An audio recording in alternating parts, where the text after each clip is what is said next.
ከአንዳንድ ሰዎች ጋርም ስነጋገር በቃላት አውጥተን ለመናገር ይቸግረናል፣ በር ዘግተን ለፈጣሪ ከማለቀስ ውጪ እያሉኝ እህቶች ወንድሞች አውቃለሁ።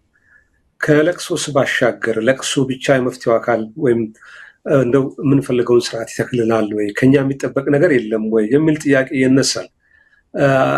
መንግስት የመጀመሪያ ስራው የህዝብን ሰላም ደህንነት መጠበቅ ነው፣ ዋስትና መስጠት ነው። ይህን ማድረግስ ካልቻለ ነው መንግስት ራሱ በስርዓት አልበኝነት ውስጥ በአናርኪዝም ዋነኛ ተሳታፊ ሲሆን ምንድን ነው የምታደርገው ነው። የኢትዮጵያ ችግር እንቆቅልሹ እዚህ ላይ ነው የሚጀምረው። ይህንን እንቆቅልሽ ለመፍታት ከሞከርክ ቀጥታ ጥያቄውም መልሱም ያለው አንተ ጋ ነው ማለት ነው።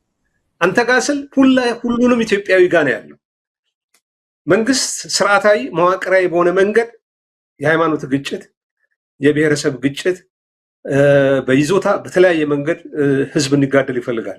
ሞክሯል እኮ ደሬ። አሁን ስንነጋገር እኔን እንደሚከብደኝ ሌላውን ሰው ይከብደዋል። የሚዘገንነኝ ነገር አለ። ለምሳሌ ኢትዮጵያ በታሪኳ ከ100 ወደ 150 ዓመት ከ1888 እስከ 1990 5 ከባባድ ውጊያዎችንም ከውጭ ወራሪዎችም ከውስጥ ችግር ጋር ታግላለች። 1828 የአድዋው ድል፣ 1928 በድጋሚ ጣሊያን ለወረራ የመጣበት፣ የ1966 ለውጥ በኋላ በሻቢያና ወያኔ 17 ዓመት ደርግ ያደረገ ውጊያ፣ ከዛ 1969 የሶማሌ ወረራን በመቀልበስ፣ ከዛ 1990 የኢትዮ ኤርትራ ጦርነት። በእነዚህ ሁሉ 5 ከባባድ ጦርነት ውስጥ ያለቁት ኢትዮጵያኖች ቁጥር ከ920 ሺህ አይበልጥም። ኢትዮጵያን ሂስቶሪያንስ የመከላከያ መዝገቦችን የቤተ መንግስት ሰነዶችን አገላብጠው ያስቀመጡት ነገር ነው።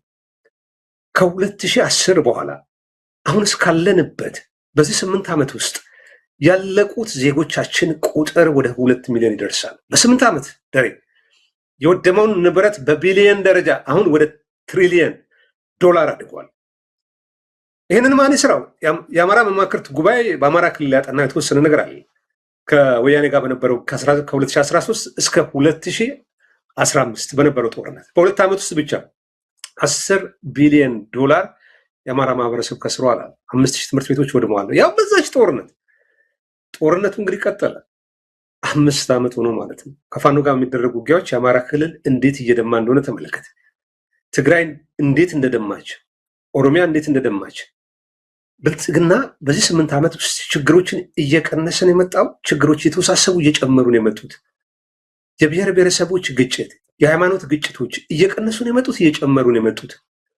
ህሊና ያለው ሰው ይህንን ሚዛን ላይ ያስቀምጦ ይለካል። ለዛ ነው የብልጽግና መንግስት የሚተማመንባቸው ምርኩዞች ሁሉ እየተሽመደመዱ ነው።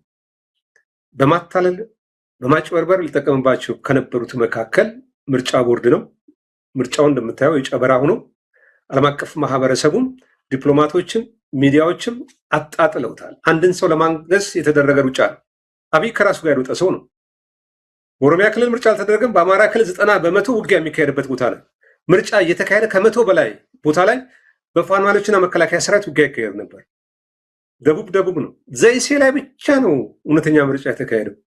መንግስት ያስቀመጣቸውን እጩዎች አንቀበልም ብለው ዘይሴዎች የራሳቸውን አንድ ሰው በመምረጣቸው ከምርጫ ዋዜማ በኋላ ቦረንጡ እየጠለቀሙ በጸጥታ ኃይሎች ከ20 በላይ ሰው ተገሏል፣ አቅርበነዋል። ይሄ ምርኩዝ ተባነነበት። በቃ የኢትዮጵያ ብሔራዊ ምርጫ ቦርድ የሚባለው ብልጽግና ስልጣን ላይ ለመቆየት የሚጠቀምበት ምርኩዝ ነው። ተበላሽ። ነፃም ፍትሃዊ ምርጫ ማካሄድ አልቻለም። ከ20 ቢሊየን ብር በላይ ወጥቶ ኢትዮጵያ ከስራለች። በምርጫው ተቀልደዋል። በምርጫው ዋና ተሳታፊ የሆኑት ተቃዋሚዎች ምርጫው እንደተካሄደ አንቆጥርም፣ እውቅና አንሰጥም ብለዋል። ትብብር ለኢትዮጵያ አንድነት አንዱ ምስክር ነው። 5 ፓርቲዎችን ያቀፈው የኦሮሞ ፌዴራል በፕሮፌሰር መራራ የሚመራውም አይ እኛ ምርጫ ይካሄዳል ብላ እናስብ፣ ላለመሰረዝ በአዲስ አበባ ገብተናል፣ ሹፈት ነው፣ ጨዋታ ነው ብለውታል። ሌላ ማንን ትጠራል? ፓርቲ የለም። አጃቢዎች ናቸው።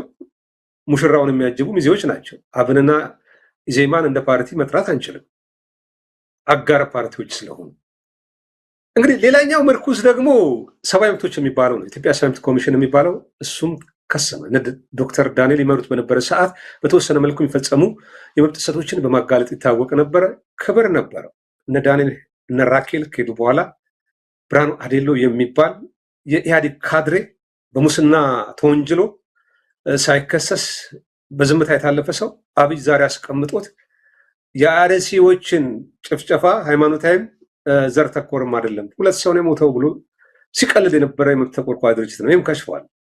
ሌላው ምክክር ኮሚሽን ነው። ደሬ አሁን ሰሞኑን ምክክር ኮሚሽን 8 አጀንዳ ተብሎ ጠቅላይ ሚኒስትሩን የመጪው መስከረም 30 2019 የሚደረገውን ቅባተ ንግስናውን ለማጽናት ከየአካባቢው የሚመጡ ካድሬዎች አሉ። ከሐምሌ 8 ጀምሮ ይካሄዳል በምክክር ኮሚሽን ተብሏል። ከ190% የብልጽግና ካድሬዎች ስብስብ አዲስ አበባ ላይ ይከትማል። ኢትዮጵያ ባጀት ገንዘብ የባከነን ካድሬ ሰብስብ አዲስ አበባ መጥቶ ኢትዮጵያ መከረች ተብሎ ይቀለዳል። ይሄ ምክክር ኮሚሽን በዋናነት ማካተት ያለባቸውን ተቋሚም ተፎካካሪ የሆኑትን አላስገባም። ለምሳሌ የኦሮሞ ነጻነት ሰራዊት ኦላ አልተጋበዘም ወይም አይቀበለውም፣ ፋኖ አይቀበለውም፣ ህወሓት አልተካተተም። እነሱን እንተዋቸው፣ የታጠቁ ናቸው፣ መንግስትን የሚገዳደሩ ናቸው።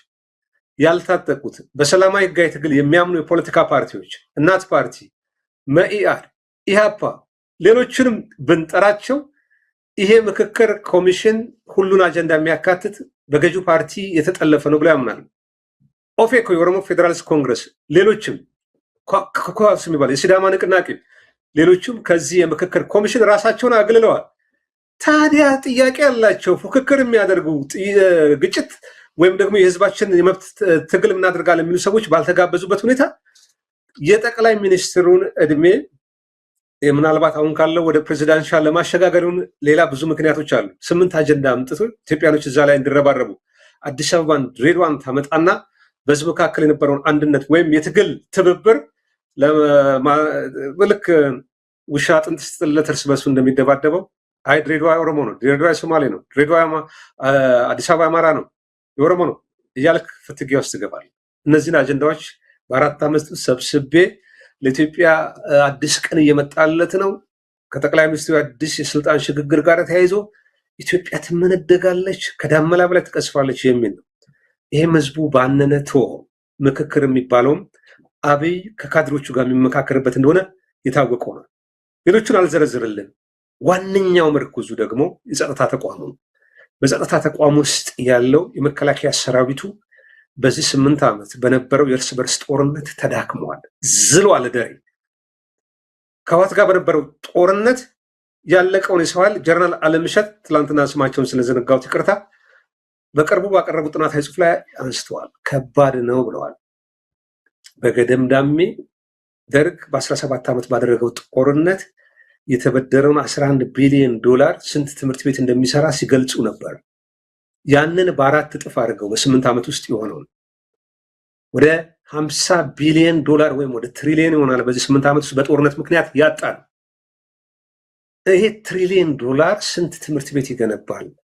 ስንት ዩኒቨርሲቲ ይገነባል? ስንት ሆስፒታል፣ ስንት ክሊኒክ ይገነባል? ስንት መንገድ ይሰራል? ጥያቄው ለጀነራል አለምሸት እና ለሳቸው ቢጤ ከፍተኛ መኮንኖች የሚተው ነው። ስለዚህ ተሰላይተዋል። ሰራዊቱ በርስ በርስ ውጊያ ተሰላይተዋል። ከህወሓት ጋር